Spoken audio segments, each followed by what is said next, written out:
Bonjour tout le monde, bienvenue au sommet On n'est pas que des parents pour cette deuxième édition. Aujourd'hui, on va parler de parentalité en entreprise. Alors, c'est un enjeu sociétal, on le sait, mais c'est aussi un levier de croissance et de performance pour les entreprises et on va vous expliquer avec Célina et Noémie pourquoi.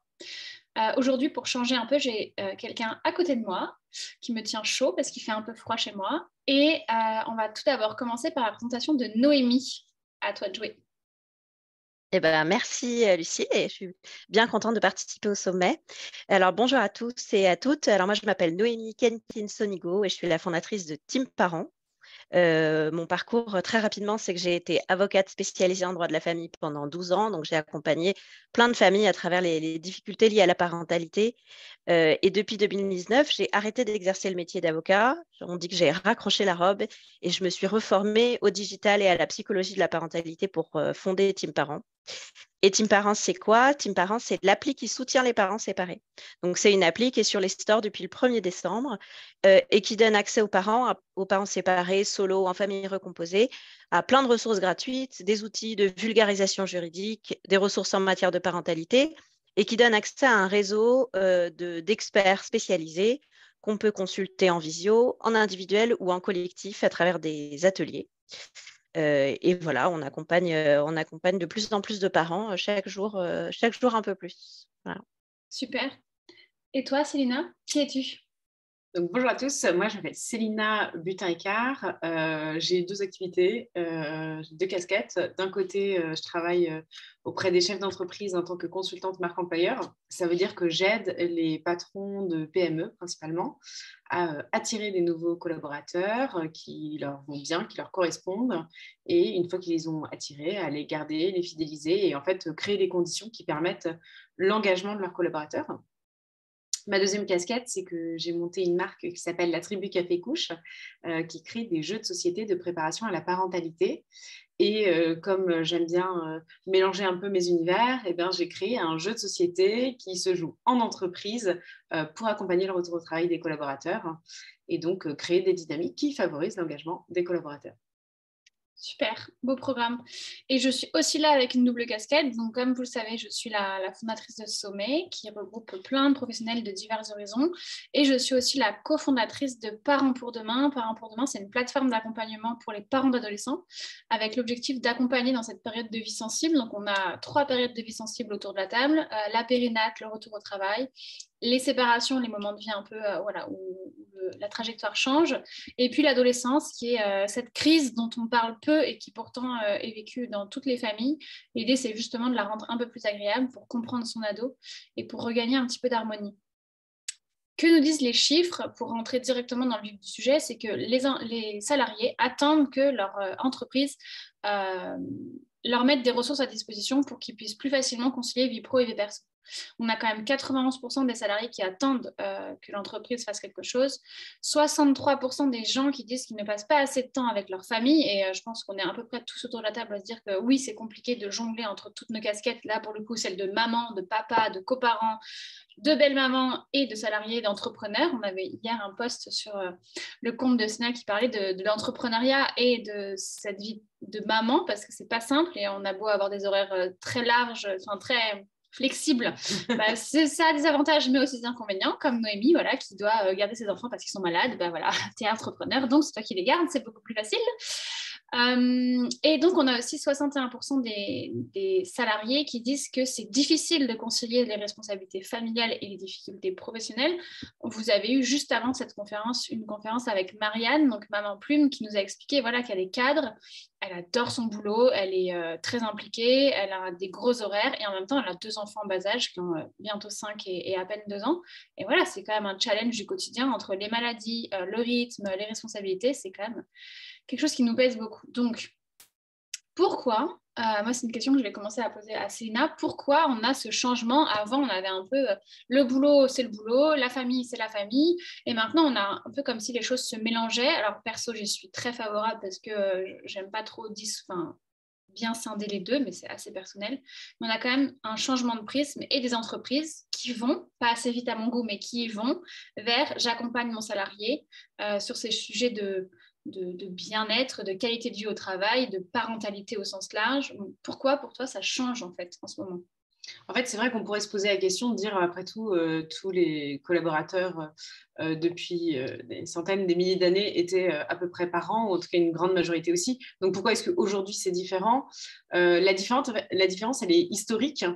Donc nous, millennials, on est la deuxième génération à être vraiment née d'un temps de paix complètement. Donc, nous, on n'a connu que la paix. Alors, je mets un peu à part la guerre en Ukraine qui nous impacte, mais qu'on ne vit pas directement. On n'est quand même clairement pas en temps de guerre, à part les gens qui vont très différents. Mais pour le coup, du coup, depuis quelques mois, c'est un peu plus subtil. Mais nous, on n'a pas grandi dans un état de guerre. Nos parents n'ont pas grandi dans un état de guerre. Donc, on est vraiment cette deuxième génération assez bercée dans un monde de paix long terme. Et en fait, on a une approche de l'entreprise qui est très différente. Nos grands-parents ou les générations de nos parents, pour ceux qui ont des parents un peu plus âgés, qui sont en fait souvent ceux qui sont chefs d'entreprise, dirigeants dans les grosses boîtes, etc., ben, eux, ils ont un héritage de la guerre où il fallait travailler en entreprise pour reconstruire le pays. Et nous, n'ayant pas connu ça, on arrive dans un pays qui est reconstruit et on a plutôt tendance à vouloir l'améliorer pour tout le monde, en parlant par exemple d'éco-responsabilité, d'engagement sociétal de l'entreprise, et aussi pour soi et pour nos enfants. Et c'est là qu'en fait la parentalité commence à arriver. Le premier sujet qui est vraiment arrivé poussé par les millennials, c'est l'éco-responsabilité de l'entreprise. C'est un sujet dont on a beaucoup parlé, dont on parle encore beaucoup, qui est très important, qui n'est pas acquis, sur lequel la sensibilisation est quand même assez forte depuis certains temps. Et le Covid, en fait, est venu un peu se juxtaposer. C'est un peu compliqué, hein. Je n'ai pas dit que je savais bien parler. Est venu s'additionner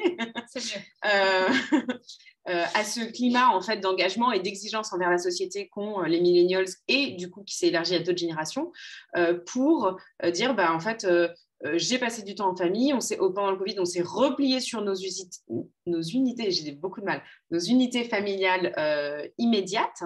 Et quand on est parent, on a passé du temps avec ses enfants. Quand on est millennials, souvent on a soit des très jeunes enfants, soit on est devenu parent en temps de Covid ou juste après. Et donc on a un rapport à l'unité familiale qui n'est pas du tout le même que nos générations précédentes. Noémie, pour toi, qui a eu en plus cette casquette d'avocate avant et qui a vu ce changement au niveau des mœurs, parce que clairement, si je fais un gros schéma bien... je schématise beaucoup, mais avant, on ne quittait pas son mari et on restait jusqu'à la fin de sa vie avec lui. Maintenant, il y a quand même, ça évolue quand même beaucoup les mœurs et on se sépare peut-être parfois un peu trop vite, mais en tout cas, c'est un autre sujet, mais en tout cas, les mœurs évoluent. Toi, qu'est-ce que tu constates dans ces changements? Tu l'as vu dans ta carrière d'avant? Bien sûr, et puis je fais le pont aussi avec ce que dit Célina, c'est-à-dire qu'en plus de l'évolution dont tu parles, il y a aussi une grosse évolution de la famille. C'est-à-dire que très schématiquement, avant, on était dans un schéma où la femme s'occupait des enfants, le mari allait chercher de l'argent, et du coup, il n'y avait pas de problème d'équilibre des temps de vie, parce qu'il n'y avait pas d'équilibre des temps de vie, en fait. Chacun avait son rôle genré, défini par la société, et qui, dans une société qui était clairement inégalitaire, je grossis le trait, hein. Il y avait effectivement nécessairement déjà des séparations et des femmes qui travaillaient, mais démographiquement, pardon, donc, bon, t'as pas une orthophoniste dans le sommet. Démographiquement, c'était quand même le schéma vraiment principal. Et on a évolué vers une société avec des schémas familiaux vraiment beaucoup plus diversifiés. Aujourd'hui, il y a un couple sur 2 ou sur 3, en fonction des régions, qui se séparent. Il y a une famille sur 3 qui est concernée par la parentalité séparée au sens large, c'est-à-dire parents solo, parents séparés, famille recomposée. Il y a des possibilités diverses et variées de schémas familiaux et les rôles des parents ont aussi évolué. Puisque les femmes travaillent beaucoup plus qu'avant, même s'il y a encore des inégalités qui persistent. Les pères s'impliquent plus dans la vie de leur famille et dans les responsabilités familiales. Et du coup, on est dans des schémas qui sont moins binaires et qui demandent une réadaptation de la place du travail et de l'organisation du travail versus vie privée. Et c'est vrai que par-dessus ça, le Covid est venu vraiment chambouler encore les choses. replacer le sens qu'on met dans sa vie professionnelle vraiment comme valeur prépondérante, pas seulement chez les parents, mais chez tous. Et puis le bien-être au travail est plus distingué du bien-être dans la vie perso. En fait, l'équilibre des temps de vie, en fait, qu'on n'a qu'une seule vie, qu'on cherche à équilibrer de plus en plus et à ancrer dans du sens le plus en plus. Et à cet égard-là, moi, j'avais vu une stat que je trouvais intéressante, c'est qu'il y a 60% des salariés qui sont insatisfaits des mesures prises par leur employeur pour équilibrer les temps de vie. Alors, c'est une stat qui date de 2019, donc avant le Covid. Peut-être que les choses ont évolué un petit peu, mais ça montre donc quand même qu'il y a un vrai besoin d'accompagner les parents et les salariés globalement pour trouver la bonne balance, quoi. Ce qu'on peut dire aussi, c'est que en fait, c'est une tendance de fond qui ne va pas aller en s'amenuisant, puisque ce qu'on observe dans les générations Z, donc ceux qui ont plutôt autour de 20 ans aujourd'hui, c'est très intéressant, notamment sur les jeunes hommes, donc qui se projettent potentiellement un jour devenir pères et qui, eux, très jeunes, savent qu'ils voudront une place auprès de leurs enfants, en rupture peut-être avec ce qu'ils ont vécu avec leurs propres parents. Et donc, l'entreprise, elle doit nécessairement se transformer, parce que si aujourd'hui le sujet est beaucoup porté par les femmes, en fait, c'est vraiment pas un sujet de femmes, c'est un vrai sujet d'égalité homme-femme, que les hommes de plus en plus, et je pense à Histoire de Papa, je crois que tu interviens, Pascal, plus tard, que les hommes ont à cœur de porter aussi et qu'eux-mêmes veulent vivre. En fait, ils ne le font pas pour quelqu'un d'autre, ils le font pour eux, et c'est un vrai sujet qui est là pour durer et qu'il faut prendre en compte. On l'a vu avec l'engagement de, tu disais, Histoire de Papa ou Alexandre Marcel, Papa Plume, ils se sont vraiment engagés pour faire bouger les choses au niveau du congé paternité et ils ne sont pas tout seuls. Donc oui, c'est un vrai changement majeur et profond et il faut que ça continue sur les modèles des pays du Nord. En tout cas, je sais pas, pour moi, c'est même pas qu'il faut que ça continue pas, c'est que ça va continuer. Oui. Donc il faut s'adapter, en fait. Je suis bien d'accord. Oui, je suis d'accord avec ça. Après, j'ai un petit bémol quand on regarde les statistiques et la progression de ces sujets-là. Ça progresse quand même lentement. C'est-à-dire que c'est vrai qu'il y a une progression, une diminution du fossé entre les hommes et les femmes, les inégalités au travail et l'investissement dans les responsabilités familiales, mais en fait, les statistiques, elles progressent encore vraiment très lentement. Et c'est là qu'intervient l'entreprise aussi, parce que l'entreprise a une responsabilité pour améliorer les choses et pour aller dans le sens de l'histoire.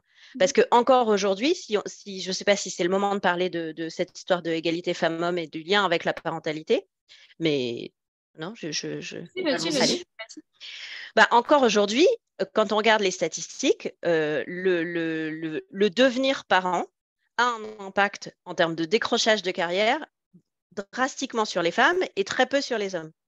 Parce qu'il y a encore beaucoup de stéréotypes liés à la grossesse, à la périnatalité, aux responsabilités familiales, parce qu'il y a encore beaucoup de retard dans les progressions de carrière à partir du premier enfant et ça s'accentue au deuxième et au troisième, parce qu'il y a encore 30% des femmes actives qui sont à temps partiel, alors que c'est que 4% des hommes pour des raisons familiales. Donc, on a encore des fossés qui sont vraiment importants et les femmes, en raison de leur responsabilité familiale et de leur parentalité, ont encore des carrières hachées, des difficultés de progression, etc. Là, il y a une dernière stat pour ne pas vous assommer avec les chiffres, mais les parents de moins de 3 ans, il y en a à peu près 7% qui sont en congé parental. Parmi ceux-là, c'est 98% des femmes et seulement 2% d'hommes qui sont en congé parental. Donc, il y a des volontés politiques, il y a des voix d'hommes et de femmes qui portent sur ces questions-là. Il y a de plus en plus de sensibilisation, mais dans les faits, dans les entreprises, en fait, ça progresse encore très peu et très lentement malheureusement. Et donc, ça nécessite une intervention des entreprises pour changer la culture, proposer des mesures adaptées, etc.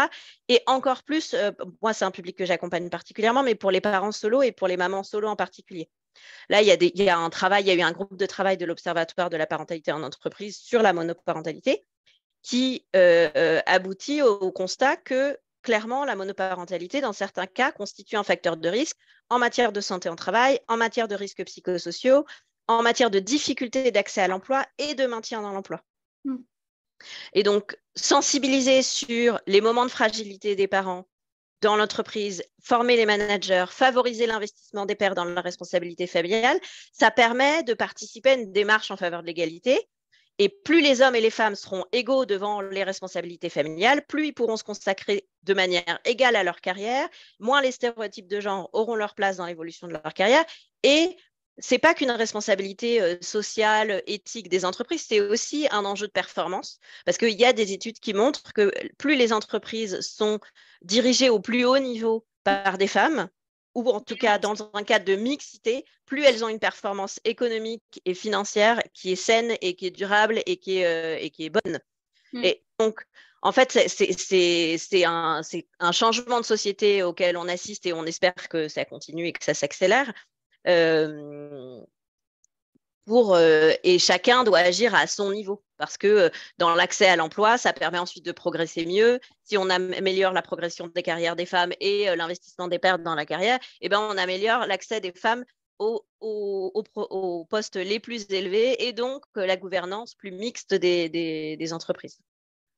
Et je trouve qu'il y a un temps dans la progression de carrière des femmes sur justement ce rapport à l'égalité homme-femme et le lien avec la parentalité qui est intéressant. Alors, on était à une conférence toutes les trois l'autre jour, mais je ne sais plus laquelle c'est.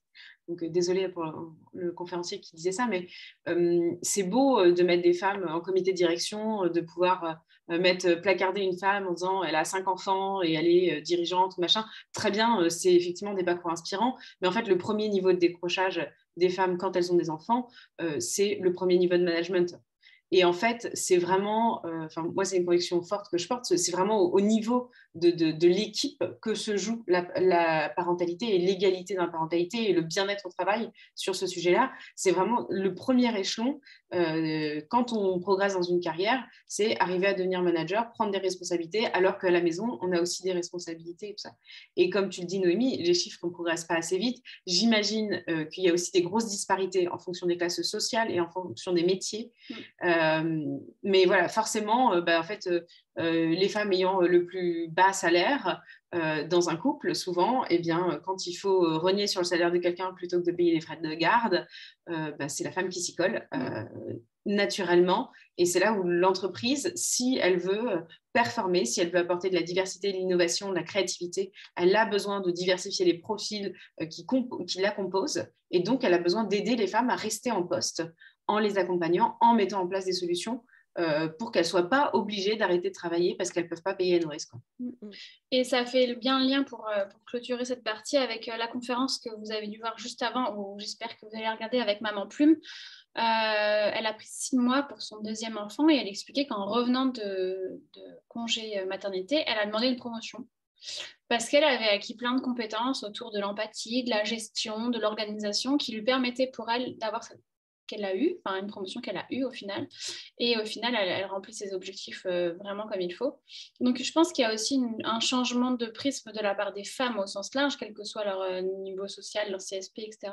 De dire en fait c'est pas parce que vous êtes maman que vous n'êtes pas capable, et allez-y en fait, faites-vous aussi confiance sur tout ce que vous avez acquis, parce que devenir parent c'est aussi apprendre beaucoup sur soi, sur l'autre, donc ça développe beaucoup de compétences, que ce soit des hard skills ou des soft skills.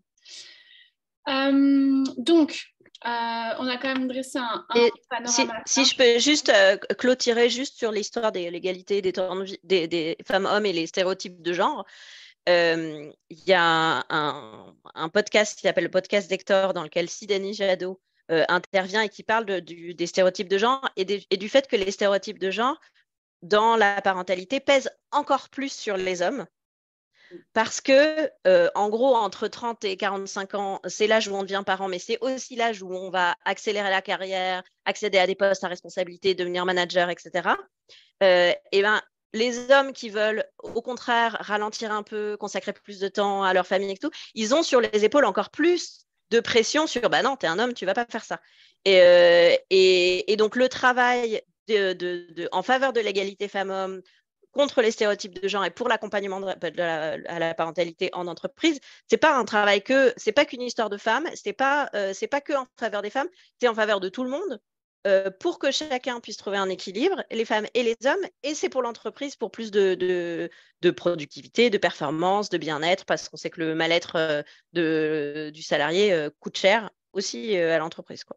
Pardon, je voulais juste Non, tu as revenir raison, c'est là-dessus. super important. Et on le voit, moi personnellement, mon mari a un poste au placé et s'il prend des jours parce que nos enfants sont malades, les remarques arrivent assez rapidement. Oui, pourquoi c'est pas ta femme qui le fait? Exactement. Qu'est-ce qu'elle fout, elle, hein? Elle a du temps, elle est entrepreneur. Elle est là pour réceptionner les colis, s'occuper des enfants malades, non? Elle est Exactement. freelance. Alors, d'après vous, et là on a travaillé une petite liste de points, pourquoi les entreprises devraient investir dans la parentalité? Quels sont selon vous les points qui font que les entreprises ont intérêt à y aller et pas attendre trop longtemps? Parce qu'il y a quand même une question de marque employeur, hein, Céline pourra y revenir, mais il y a quand même un sujet aussi d'image, même s'il faut des faits derrière et de l'action concrète, mais il y a quand même une notion d'image. Donc, je vous laisse nous dire, selon vous, pourquoi les entreprises doivent y aller et surtout pourquoi elles doivent y aller maintenant. Mais effectivement, tu parles de marque employeur et pour moi, c'est un vrai sujet et je dirais que c'est le premier sujet à aborder avec une entreprise, c'est qu'on parle de guerre de talent, on parle de grande démission, on parle de quiet quitting, de bore-out, de burn-out, de tous ces phénomènes en entreprise qui sont en fait des pertes de sens pour les collaborateurs. Ils ne savent plus pourquoi ils sont là. On l'a dit tout à l'heure, avant on travaillait pour reconstruire le pays. Maintenant que le pays est reconstruit, on ne sait plus pourquoi on est là. Si notre travail ne nous permet pas de vivre nous bien, alors on ne sait plus pourquoi on est là. Et donc, cette exigence qu'ont les collaborateurs pour retrouver un équilibre de vie ou que leur travail leur permette de vivre et pas de vivre pour le travail, c'est une exigence qui est là pour rester. Et s'engager en faveur de ça, en fait, c'est porter un discours d'entreprise et d'employeur qui va attirer des talents, qui va attirer des collaborateurs qui ont envie et qui cherchent ça.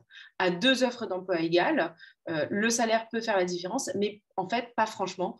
Ce qui fera la différence, ce sera les conditions de travail. Et on voit dans toutes les études, si on dit que le salaire, c'est le premier point pour quitter ou rejoindre une entreprise, en fait, souvent, c'est faux. On se cache derrière ça. C'est les conditions de travail et le bien-être au travail qui fait qu'on rejoint une boîte. Donc, attirer des talents, c'est vraiment le premier point. S'engager dans une politique parentalité, c'est attirer plus facilement, à condition qu'on mette en place ce qu'on dit effectivement. Et puis, un deuxième point, c'est que une fois qu'on les a attirés, qu'ils ont passé l'entretien d'embauche, qu'ils ont passé la période d'essai. Moi, je considère que la période d'essai, c'est encore une période de candidature pour les deux côtés. Une fois qu'on a passé cette période d'essai, les deux sont engagés durablement dans un CDI, on imagine. Et bien là, il faut fidéliser. Donc, il faut continuer à accompagner parce que ça coûte super cher pour une entreprise de perdre un collaborateur.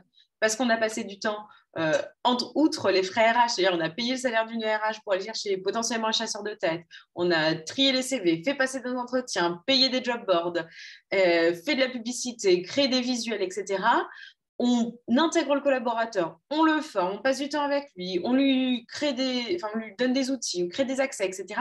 Tout ça, c'est beaucoup de temps en fait pour l'entreprise, c'est beaucoup de temps. Si c'est beaucoup de temps, c'est beaucoup d'argent. Et donc perdre un collaborateur parce que en fait, on s'était engagé à respecter ce qu'il n'y ait pas de réunion après 17h30 pour qu'il puisse vraiment partir à 18h comme c'est convenu, ou on s'est engagé à lui accorder 2 jours de télétravail, mais qu'on n'a pas respecté parce que tu comprends, ce mois-ci, ça ne nous arrange pas, etc. On perd le collaborateur, mais c'est la ruine. Ce turnover des cadres dans les 6 premiers mois, c'est vraiment la ruine des RH, la ruine de l'entreprise. Et donc, il faut absolument travailler ses engagements au long terme pour diminuer ses coûts et fournir tout simplement des efforts qui sont plus durables. Si je peux compléter en termes avec un focus santé au travail, j'avais vu un chiffre que le mal-être d'un salarié coûte environ 15 000 € par an à l'entreprise. En fait, en 2022, 42% des salariés ont eu un arrêt de travail à un moment ou à un autre dans l'année. Et si on met de côté le Covid, qui est quand même une situation un peu exceptionnelle, il y a eu des isolements, les cas contacts, etc. Mais sinon, les burn-out et les troubles les risques psychosociaux, c'est la première cause d'arrêt de travail. Et donc, le bien-être au travail et évidemment la parentalité, la monoparentalité, les moments de fragilité de la parentalité constituent un facteur de risque hyper massif en termes de bien-être et de santé psychosociale au travail. Si on ne prend pas, je ne me souviens plus du début de ma phrase, mais ça a un impact vraiment sur la santé des salariés et donc sur l'absentéisme. Et ça a un impact, un thème de coût et de charge sur l'entreprise qui est hyper important. En fait, on en parlait tout à l'heure sur l'égalité homme-femme, pour revenir un peu là-dessus. Noémie, tu disais, aujourd'hui, les femmes, elles travaillent plus qu'avant. Effectivement, avec l'accès au marché du travail des femmes, on a collé sur elles, en plus de la charge historique familiale qu'elles avaient, une charge professionnelle. Et sous couvert d'égalité homme-femme, on leur a fait porter le fait qu'elles doivent travailler de la même manière que les hommes, sans remettre en question qui que ce soit. C'est-à-dire qu'avant, on avait principalement les hommes qui travaillaient, maintenant, on a les femmes qui travaillent en plus, et on ne va pas répartir en fait, les rôles, on va juste demander le double, on va attendre le double. Et ce double, il est impossible à tenir. On ne peut pas être femme au travail comme les hommes l'étaient avant sans aucune charge familiale, comme on ne peut pas être mère le soir à la maison en oubliant complètement qu'on a un travail. Et donc, il faut vraiment arriver à rééquilibrer le tout. Et là, ce n'est plus une question de genre, ce n'est plus une question de sexe, c'est juste une question d'équilibre pour tout le monde. Tout le monde a besoin de temps de déconnexion, tout le monde a besoin d'équilibre, tout le monde a besoin de sas de décompression. Et si on ne fait qu'additionner les responsabilités entre elles, c'est là où on voit des décrochages. C'est là où on se dit, en fait, je viens d'avoir un enfant, je ne me sens pas capable, en plus de cette nouvelle charge, d'aller chercher une nouvelle responsabilité. Et ça, c'est hyper néfaste pour l'entreprise. Oui, puis on voit, récemment, il y a eu pas mal d'articles sur ces salariés qui vont au travail pour faire le strict minimum. Alors, je n'ai plus le terme exactement. Quiet quitting. Voilà, quiet quitting. Et en fait, ils sont là juste pour prendre leur salaire à la fin du mois, mais qui vont faire vraiment du présentéisme et qui feront le minimum syndical. Et en fait, c'est quand même un coût énorme pour l'entreprise qui est, je pense, très sous-estimé, le présentéisme et le quiet quitting. Et un sujet qu'il faut traiter. On peut pas, pour le bien-être du salarié, on ne peut pas rester dans cette posture. Je pense que c'est clairement, à long terme, c'est vraiment... on va vers le burn-out, ou en tout cas vers la dépression, parce que je pense que tu ne peux pas aller bien quand tu es là et que tu fais partie des murs ou des plantes. C'est pas possible pour le salarié. Donc, vrai enjeu sociétal pour les entreprises et puis vrai enjeu de performance, en fait, au final.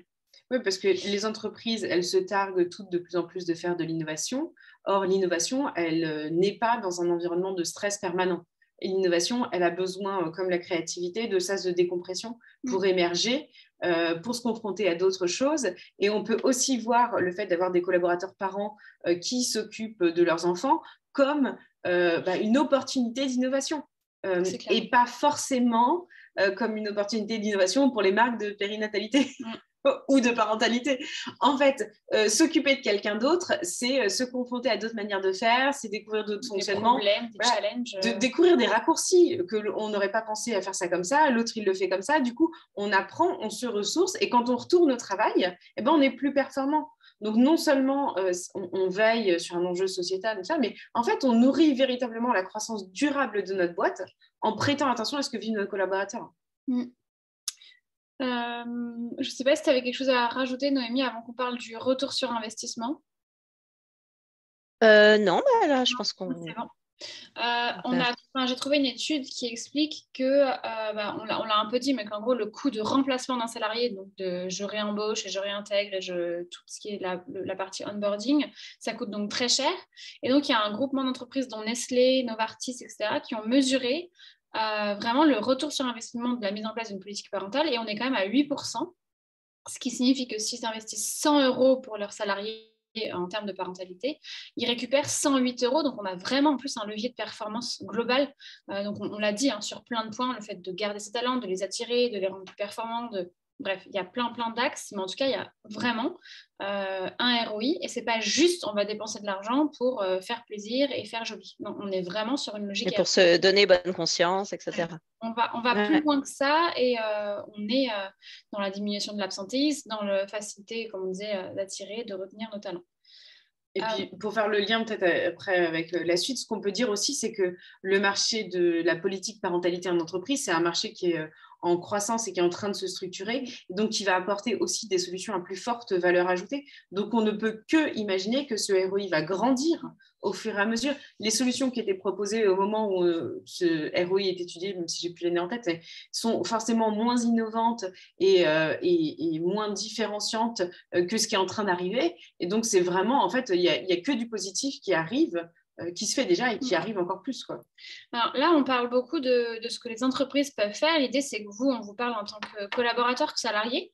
Et il y a un point très important qu'on a aussi évoqué avec Marianne, c'est-à-dire qu'en fait, vous êtes la voix aussi de l'entreprise et c'est aussi à vous, en tant que salarié, de dire, bah, moi, j'ai envie que ça change. Moi, à mon petit niveau, quel que soit votre statut, quel que soit votre métier, je veux en fait que ça change. Alors, ça peut être se regrouper, ça peut être discuter avec ses RH, donc c'est souvent les RH ou la RSE qui sont porteurs de ces sujets-là, et en fait, leur expliquer ce qui se passe, leur expliquer ce que vous avez pu voir sur le marché, que ce soit nos solutions ou d'autres, et dire en fait, il y a des choses qui existent et on peut facilement les mettre en place dans notre société, donc allez-y en fait, allez voir vos ressources humaines, discutez avec eux. L'idée n'est pas d'être dans une confrontation ou dans moi j'ai raison, toi t'as tort, mais dites ok, ben en fait on a envie que ça bouge parce que moi c'est compliqué là dans ma vie et je serai meilleure demain si les choses évoluent. Donc c'est aussi le rôle de chacun. Donc on parle des dirigeants, on parle des managers, mais en fait en tant que salarié, j'ai envie de dire lambda, sans forcément être manager, sans forcément avoir une équipe de 10 personnes, sans forcément gagner des millions, de dire bah, moi à mon petit niveau je veux que ça bouge et je vais être une personne qui va en tout cas commencer à faire bouger le rouage, et je suis certaine que si vous commencez à bouger, si vous commencez à ouvrir ces discussions, vous allez avoir une armée de gens derrière vous qui vont vous suivre. Et vous serez peut-être demain, justement, peut-être promu à des postes différents. Vous aurez peut-être la fierté d'avoir lancé des projets dans votre entreprise. Donc, il faut que ça vienne aussi d'en bas, quel que soit votre grade, pour dire que ce n'est pas que les RH qui ont des solutions, mais faites aussi émerger le fait qu'il y a un besoin, que vous avez besoin que ça bouge, que vous avez besoin que ça change. Et pour moi, vous avez un grand rôle à jouer dans cette partie-là. C'était mon avis très personnel, mais j'en suis assez convaincue. Oui, je suis d'accord.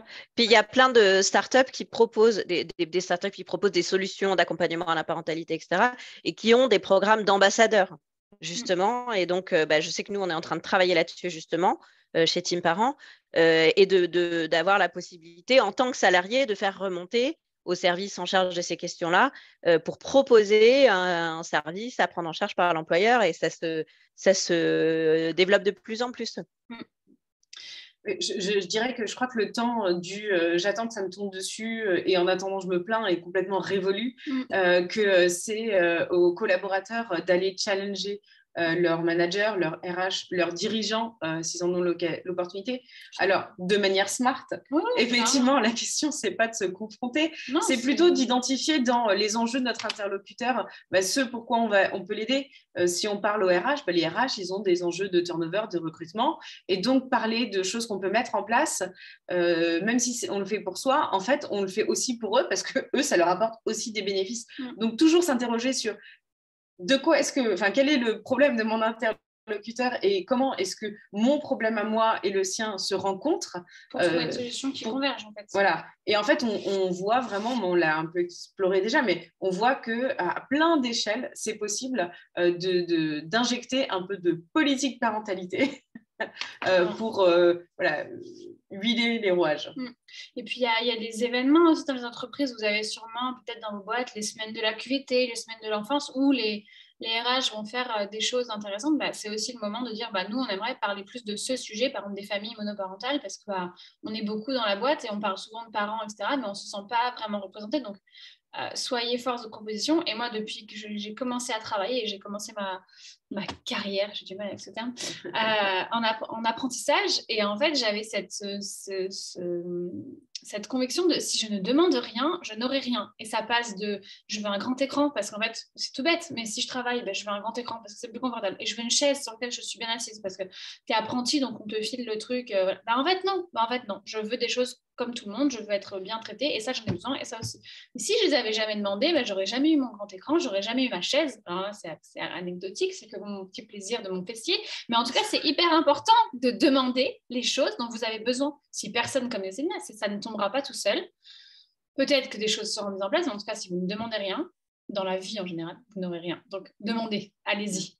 Tout ne sera pas surtout que pour aller dans cette continuité-là, surtout que dans la plupart des entreprises maintenant, il y a des instances qui représentent les salariés.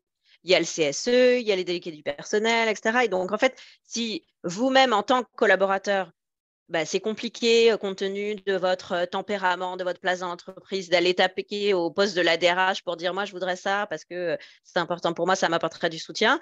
En fait, il y a toujours la possibilité de structurer par les instances représentant les salariés pour aller porter la parole des collaborateurs en fonction de tel moment de fragilité et de tels besoins des salariés. Il y a plein d'instances pour ça qui sont précisément là pour vous accompagner et vous aider à porter votre parole, quoi. Et je crois qu'on peut dire aussi que c'est pas parce qu'il n'existe rien qu'il n'y a pas de volonté de faire. Oui. En fait, parfois, on ne voit pas tout ce qui se passe. Alors, on ne voit pas forcément tout ce qui se passe. Effectivement, il y a souvent plein de choses qu'on ne voit pas, mais il y a aussi la réalisation qu'à tout niveau de l'échelle, du terrain au plus haut, on n'a vraiment que des personnes débordées. Et donc, si on ne va pas voir les instances, les RH, les managers, les dirigeants pour leur dire « moi j'ai une idée, moi j'ai une proposition, moi j'ai un besoin », mais ils n'y pensent pas. Et ce n'est pas faute de ne pas vouloir y penser, etc. En fait, c'est juste ils n'ont pas le temps d'y penser parce qu'eux-mêmes croulent sous plein d'autres dossiers.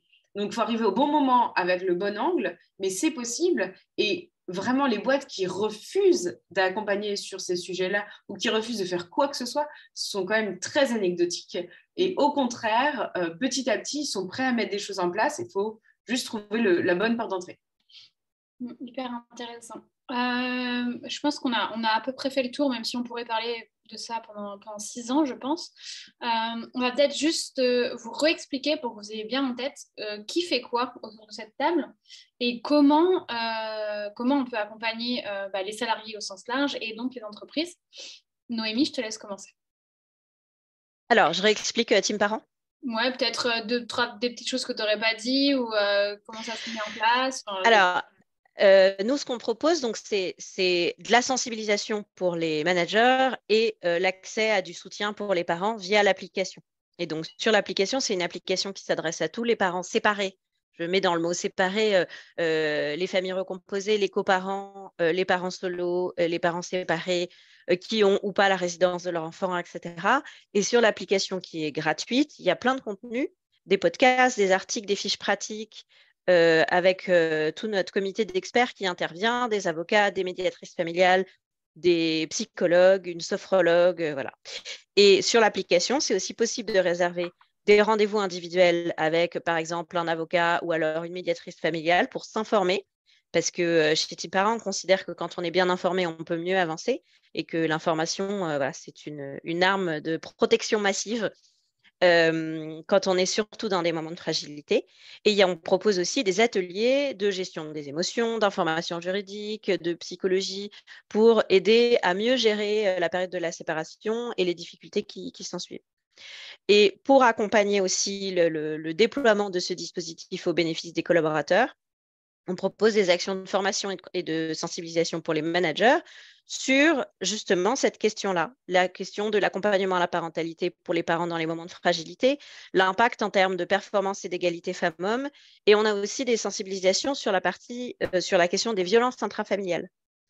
Parce que les violences intrafamiliales c'est un phénomène assez endémique en France et dans le monde globalement. Et nous, on considère que c'est aussi la responsabilité de l'entreprise de se mobiliser sur cette thématique-là.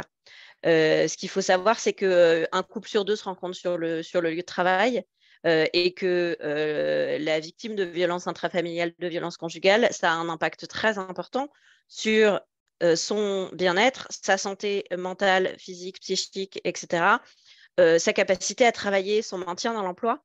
Et c'est un phénomène tellement massif que l'entreprise, qui est un acteur principal de la vie de la victime, a une responsabilité pour pouvoir bien accompagner ces personnes-là.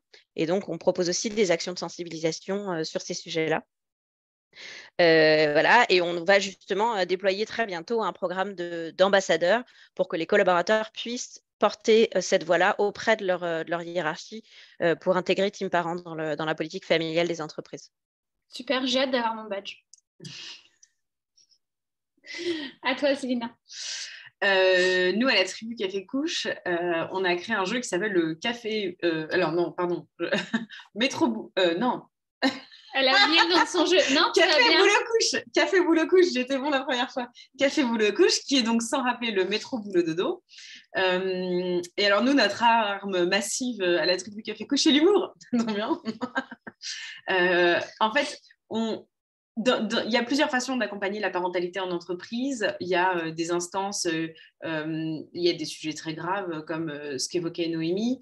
Il y a des sujets formels de formation. Il y a des sujets de gouvernance, de mise en place de politiques à très haut niveau. Et puis, il y a aussi juste ce que vit le parent quand il arrive après un congé maternité-paternité, c'est son équipe. Et donc, la tribu Café Couche, nous, on se concentre sur l'échelon de l'équipe. Et donc, on a créé un jeu de société qui est un mix. Alors, je ne sais pas si je peux citer des. qui est un mix entre un jeu de loi et un cranium. Voilà, j'espère qu'ils vont me recontacter en bas. Donc un mix de jeux de société où on va avancer sur un plateau et on va découvrir des événements de la vie d'un jeune parent qui a un enfant de moins de 3 ans ou qui est enceinte ou qui est en parcours de PMA. Donc on inclut tout ce spectre-là. Et l'idée, c'est en fait de sensibiliser les collaborateurs à ce que vive un membre dans leur équipe. Donc c'est un jeu troll où on passe un bon moment. J'atteste. Où on passe un bon moment, où on se soude en équipe, où on a l'occasion, en fait, on provoque des occasions de libérer la parole des collaborateurs sans jamais les forcer. Donc, ça reste vraiment de la liberté de chacun d'exprimer ce qu'il ressent. Et en fait, on va venir prendre conscience un peu de ce que vivent les uns les autres. Et donc, derrière, ça laisse des traces dans la vie d'équipe. Du coup, si on se comprend mieux, on s'entraide mieux. Si on s'entraide mieux, on vit mieux au travail. Donc, c'est vraiment un cercle vertueux. Et pour se développer, on fonctionne aussi en ambassadeur. En fait, tout simplement pour que quand une entreprise ait un nouveau bébé en route par par un ou une collaborateur, l'idée, c'est à chaque fois de nous appeler. Donc, on forme des gens dans les entreprises à l'utilisation du jeu, à l'accompagnement de sujets douloureux, parce que la périnatalité, ça peut aussi être un sujet douloureux, et je pense notamment aux arrêts spontanés de grossesse, au parcours de PMA, aux couples qui se séparent. Enfin voilà, tout ça, c'est des sujets graves et douloureux. Donc, en fait, on utilise un prétexte joyeux, une occasion joyeuse qui est une naissance, pour parler d'autres sujets ou libérer la parole sur d'autres sujets en formant et en accompagnant, toujours avec le sourire. Trop bien. Et on apprend beaucoup de choses, si je peux attester d'un truc supplémentaire sur le jeu, puisque vous l'avez compris, je l'ai testé aussi. On a des cartes rigolotes, on a des cartes qui informent. L'idée, c'est de trouver le juste équilibre entre l'apport en contenu et le bon moment en équipe. Puis on le sait, elles ne vont pas être contentes, mais les neurosciences prouvent que quand on apprend en jouant, on apprend beaucoup mieux. Donc, ça me va. Trop bien. Si, on est contente, c'est vrai. Elle n'aime pas quand je place le mot neurosciences, mais je l'ai quand même passé dans la coupe, je suis très contente. Les neurosciences disent que. Donc, les neurosciences disent que nous, on a une solution avec mon associé, donc ça s'appelle Parents pour demain, et on propose une plateforme d'accompagnement pour les parents d'ados. Alors, j'ai tendance à dire que c'est le Netflix des parents d'ados. L'idée, c'est que vous avez une plateforme. Ça va vraiment se faire taper dessus par toutes les marques. Je m'en fiche. Au lieu de regarder une série abrutissante, même si parfois ça fait du bien, je suis la première à le faire, l'idée c'est de s'informer, parce que comme dit Noémie, le savoir c'est le pouvoir, et quand on connaît, c'est un peu plus facile, pour justement accompagner son ado. Parce qu'on a des enfants en bas âge, qui ont des crises, des colères, qui ne dorment pas la nuit, bref, on passe tous par ce moment-là, mais il y a aussi cette phase d'adolescence où ils commencent à vouloir sortir, ils commencent à vouloir de l'argent de poche, ils commencent à aborder les sujets de sexualité. Il peut être confronté au harcèlement, même si ça peut arriver avant, mais en tout cas, on est plus confronté en grandissant. Tout ça pour dire qu'on change de prisme au niveau de la parentalité et que ça aussi, ça s'accompagne et qu'on ne devient pas parent d'ado d'un claquement de doigts. Donc, nous, on propose du contenu de qualité. Donc, on prend les meilleurs experts sur chacun des domaines et on organise des ateliers qui sont préenregistrés et vous avez ainsi accès à plein d'ateliers en ligne. Et vous pouvez consommer à votre rythme en fonction des besoins du moment. Ça peut être sur les addictions, sur les écrans, sur la confiance, sur comment je pose un cadre à mon ado, un cadre qui n'est pas le même que quand il avait 4 ans et demi, évidemment. Et donc, comment je le pose avec bienveillance pour éviter que ça claque les portes, que ça parte en vrille avec son ado, parce que on est un peu aussi confronté à ça quand on a un adolescent. Donc, c'est Parents pour demain et On est sur une cible pour les salariés, mais aussi pour les entreprises. C'est pour ça que j'interviens auprès de Noémie et de Célina. Merci beaucoup de nous avoir écoutés. N'hésitez pas, si vous voulez nous retrouver sur Instagram, la tribu Café Couche et Team Parents, vous pouvez venir nous voir en direct et nous poser vos questions. Vous pouvez aussi répondre à mes mails et je m'occuperai de leur transférer vos questions si Avec vous en plaisir. avez. Puis vous pouvez télécharger l'application ou tester le jeu en entreprise. Pareil, un programme ambassadeur, c'est-à-dire que vous pouvez contacter Célina et elle vient vous faire tester le jeu avec votre manager, votre équipe. Ça peut être aussi des super moments à passer pour montrer que vous avez envie que les lignes bougent dans votre boîte. Merci à toutes les deux pour votre temps, pour merci à toi. Votre savoir qui a été partagé. Et je vous dis à tout à l'heure pour la suite du sommet. Merci Lucie. Merci beaucoup.